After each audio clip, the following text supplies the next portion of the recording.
Bonjour à toutes et à tous, merci de nous retrouver pour une nouvelle émission de 100% Quintet. Concernant le samedi 16 octobre, nous serons sur la butte Mortemart, l'hippodrome d'Auteuil qui effectivement nous propose un très joli programme avec entre autres deux belles épreuves. Il s'agit du Talouette 3, un groupe 2 pour 3 ans et le Pierre de la Susse, un groupe 3 réservé quant à lui aux 4 ans. Il y aura également le prix Montgomery, ce gros handicap disputé sur le steeple, très convoité par les professionnels. Mais nous sommes là pour étudier l'événement de ce samedi, à savoir le prix Prince des Couans. Une épreuve disputée en haies, 3900 mètres à couvrir pour des chevaux d'expérience âgés de 5 ans et au-dessus. Voilà donc le décor. Nous allons tout de suite faire connaissance avec les participants de cette épreuve.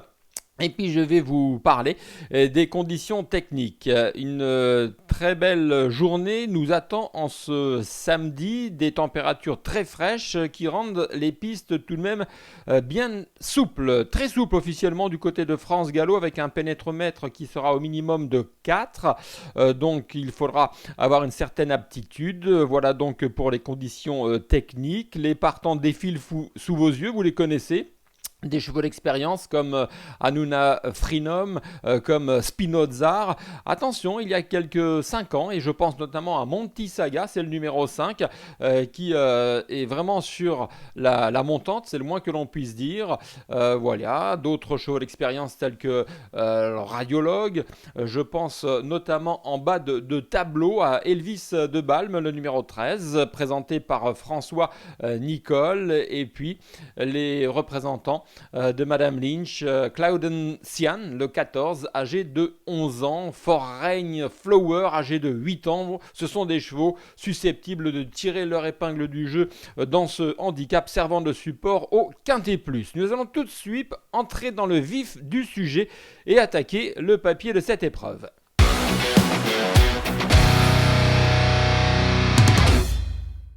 Et je commence avec mon favori et je pense tout de suite à Spinozar. C'est le numéro 5.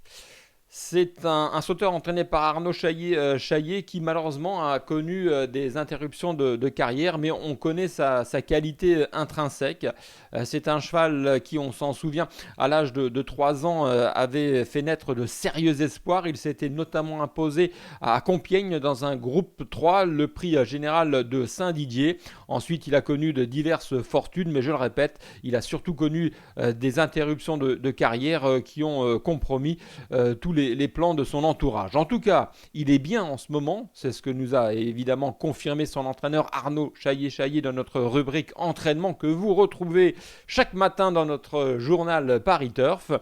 En ce qui concerne Spinozar, on l'a vu courir fin septembre sur l'hippodrome de Vichy. Il a terminé deuxième en étant battu par un cheval qu'il retrouve sur son chemin et que j'ai placé en deuxième position de mon pronostic, c'est Ding Ding Dong. Ça tombe bien, il sonne à la porte et il va peut-être finir sur le podium. Donc Spinozar a été battu le 30 septembre par un certain Ding Ding Dong. Il ne faut évidemment pas croire qu'une revanche n'est pas possible entre ces deux concurrents. Spinozar avait précédemment couru début juin, une petite remise en forme. C'est un cheval qui ne court qu'à bon escient, mais le point positif, comme l'a dit son entraîneur dans notre rubrique, c'est qu'il peut en ce moment le courir de façon régulière. Donc profitons de son état de forme, profitons d'une situation sur l'échelle des valeurs qui me semble tout de même très appréciable pour un cheval d'une telle qualité. Donc si les planètes sont alignées en ce samedi, il devrait pourquoi pas fournir le lauréat. En tout cas, c'est un cheval qui m'intéresse beaucoup et que je prendrai en base de jeu. Et je respecte donc cette ligne vichysoise où Ding Ding Dong sera donc mon deuxième favori dans ce quintet.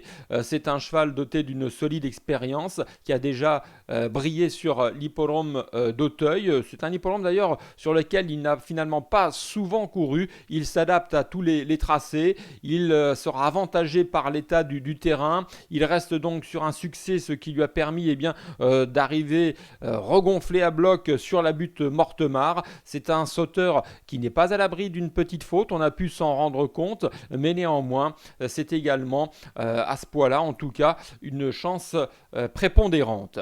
Ensuite, je m'intéresserai au numéro 13, Elvis de Balme. C'est une cartouche de François Nicole associé à Angelo Zuliani. Il est âgé de 7 ans, mais c'est un cheval qui a très très peu couru, vous le voyez, seulement 9 fois. Ça arrive parfois chez les sauteurs, une fragilité qui malheureusement les empêche de courir plus régulièrement. En tout cas, vous l'aurez compris, il est tout neuf, il est en retard de gain comme on dirait chez les trotteurs. C'est un cheval qui alterne ses sorties en haie comme en steeple avec un certain bonheur et il a débuté sur l'hippodrome d'Auteuil le 13 septembre dernier où d'ailleurs il s'est imposé sur le steeplechase, mais François Nicole nous rassure, il est aussi bon en haie comme en steeple. Une situation sur l'échelle des valeurs qui semble très appréciable, à savoir 58. Il y a également beaucoup d'atouts dans son jeu concernant ce sauteur, donc c'est en théorie l'une des priorités. J'enchaîne avec le numéro 2, Anouma Freedom, et puis le numéro 6, Monty Saga, qui sont tous les deux entraînés par Yannick Foin, dont les représentants, on l'a vu, sont en forme depuis la reprise de l'obstacle en région parisienne. Anouma Freedom, je ne vous le présente pas, c'est un cheval âgé de 10 ans qui sait lire et écrire, c'est un cheval dominateur. Voilà, lorsqu'il est devant, lorsqu'il est dans le groupe de tête, lorsque personne ne l'embête, il est susceptible de contrer toutes les attaques après le saut de l'adhère. Donc tout dépend du déroulement de la course, c'est normal. À 10 ans, vous savez, les chevaux n'ont plus besoin d'apprendre quoi que ce soit, ils marchent au moral. En tout cas, ces perfs du mois de septembre sont vraiment encourageantes. Après un petit break, on l'a couru vraiment en lui laissant le temps de récupérer entre chaque course. Donc voilà, la butte Mortenemar, il connaît par cœur, le parcours aussi, l'état du terrain, l'opposition, tout est réuni. Je lui fais confiance. En revanche, son petit copain de boxe, c'est Monty Saga. Alors lui, il est impressionnant, il a 5 ans, et c'est un cheval sur lequel son entourage fonde des espoirs, et c'est normal. On a vraiment pris son temps avec ce cheval qui avait montré une certaine qualité en plat avant d'être dressé sur les obstacles, et là, il semble arriver à maturité. Alors évidemment, cette fois-ci, la donne est différente, puisqu'il va affronter des chevaux d'expérience à Auteuil, en ayant subi une pénalité, puisqu'il s'est imposé 2 fois de suite à Auteuil dernièrement, et il est désormais en valeur 59. Alors évidemment, sa marge s'est réduite telle une peau de chagrin, mais sur ce qu'on a vu dans le prix Chakansour le 21 septembre dernier, on peut imaginer que ce 5 ans est encore doté d'une marge de progression. Alors est-ce que samedi ce sera trop tôt ou pas pour qu'il puisse s'illustrer dans de telles épreuves? C'est la question, mais en tout cas, on mise sur ce cheval dans les prochaines années. Voilà donc pour mes 5 favoris.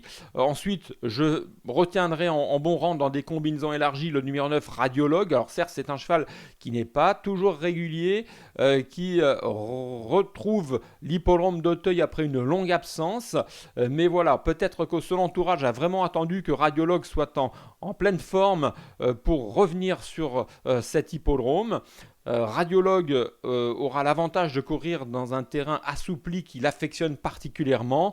Il a montré sa forme fin septembre sur l'hippodrome de Compiègne. Donc c'est vraiment le moment de le retrouver. Et il est associé à Félix de Gilles qui est un jockey incontournable à Auteuil. J'enchaîne avec le numéro 15, Foreign Flower. Foreign Flower, à ce point-là, semble détenir une toute première chance. C'est l'entraînement de Robert Collet, dont les chevaux sont également en forme, on l'a vu, en plat comme un obstacle. Alors ce n'est pas facile de les cerner, j'entends bien, mais ce cheval n'a plus rien à démontrer. Alors certes, il a également connu des interruptions de carrière, malheureusement, sinon il aurait fait un tout bon sauteur. Mais c'est un tout bon sauteur, je veux dire par là qu'il aurait certainement le double des gains sur son compte en banque.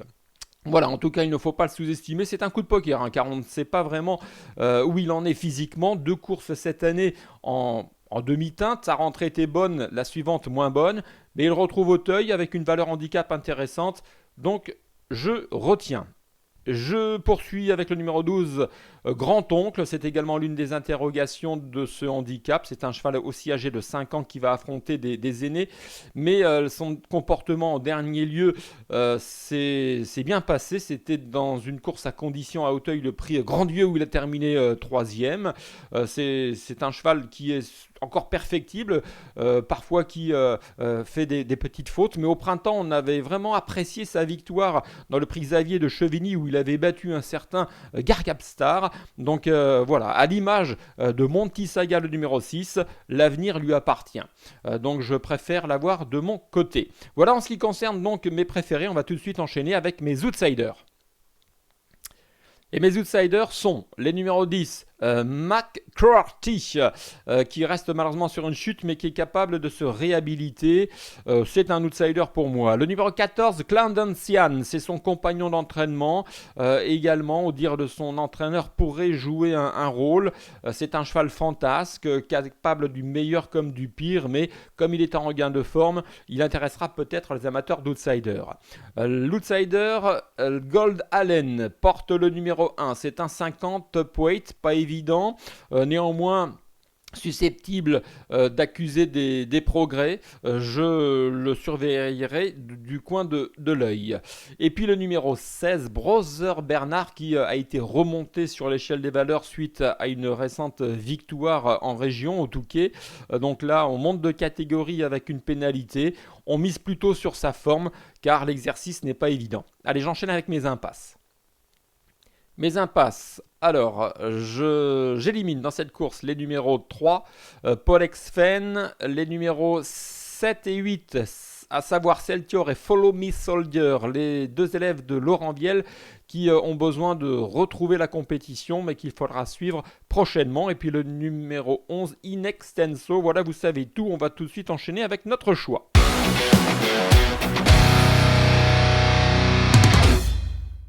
La rubrique Notre choix et les miens précisément avec mes favoris. Le 5, Spinoza. Le 4, Ding Ding Dong. Le 13, Elvis de Balme. Suivi du numéro 2, Anuma Freedom. Et du numéro 6, Monty Saga. Conseil de jeu. Un petit conseil de jeu avant de se quitter. Toujours à Hauteuil évidemment en Réunion 1. Et là, un coup de poker, c'est le numéro 4 dans la 8e course. C'est la deuxième épreuve du handicap divisé. Le 804 s'appelle Fence et jugé sur ce qu'il a fait le 1er septembre à Hauteuil où il s'était imposé de très belle manière, il est susceptible de confirmer en dépit d'une pénalité. Je crois que c'est un cheval qui est vraiment en devenir. Donc le 804 Fence, c'est mon coup de cœur de la journée sur l'hippodrome d'Hauteuil. Merci de votre attention. Prochaine émission 100% quinté pour l'événement de dimanche sur l'hippodrome de Paris-Longchamp où une nouvelle très belle réunion vous attend. Pour les galopeurs, ce sont évidemment des courses plates. Merci à vous, bon jeu à toutes et à tous et à très bientôt. Bye bye.